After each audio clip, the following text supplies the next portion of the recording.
Yo, back with another vlog BTS. This time, we're heading down to San Diego, California. This shoot was for an existing client. They are a subscription meal box company that offers Italian recipes with imported ingredients. Typically for this client, we'll first film an intro to the video. Then we'll go ahead and continue on to the cooking segment. For this shoot, I wanted to utilize the dining room area since we have mostly shot all the clips and intros within the kitchen. I recommended to the client that I thought it would be a good change of scene for the viewers, and they agreed. Here I'm just framing up, slapping it on an ND, making sure that the background is not blown out. Since we were on a 4-hour time limit, I didn't have a lot of time to prep the area and make sure I can control all the lighting. This was definitely a learning experience in my case. I should have scheduled a little bit longer to account for area prep and whatnot, but lesson learned. So here's a lighting breakdown of what the room kind of looked like. As you can see, the table was surrounded by windows. The only windows that had any kind of shades were the ones behind her, and I just thought it was a better look that they were open, so we just kept them like that. So it was about 11:30 and the sun was just beaming. Because there was a fence on the left side of her outside the windows, I decided to key that way because it was kind of already bouncing back from that side. So the key was just adding to the natural tone of it. This wasn't really necessary since she was already backlit by the sun, but I just figure I added in a closer light to just try to further backlight her. And then I noticed that the right side of her face was really in the dark, so I added a reflector to kind of help wrap the light around her face. So I shot this portion with the Minolta 50mm 1.7. After looking at this footage and messing around with it, I really don't like it for video. I definitely like that because it's a very soft focus. It's really forgiving on the skin.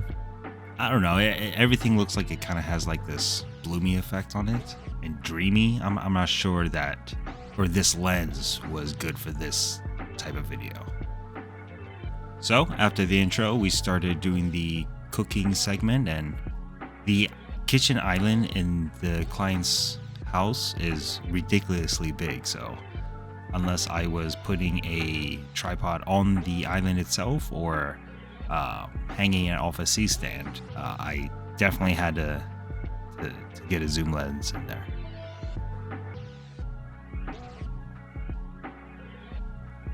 So I am picking up a Tamron 28-75 next week to see if that's going to help me better separate subjects from the background.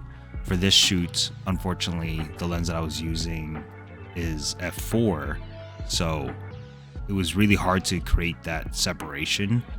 For this shoot in particular, there wasn't really anything interesting in the background, so, you know, I mean, there are two thoughts on that, I guess. You know, do we show the kitchen background because it is a cooking segment and it just makes sense? Or because there's not anything really interesting in there, do we blur it all out so that way the subject is completely separated and that's all you are focused on? You know, it's funny, after looking at my own BTS, damn it, I should have brought my lantern modifier. I think that would have been better for this scenario. Yeah, definitely. I was shooting a 60-watt light from the left side essentially down the hall, trying to battle the sun from when it's going in and out of clouds. So I figured I had a constant light there and it would be a little bit helpful.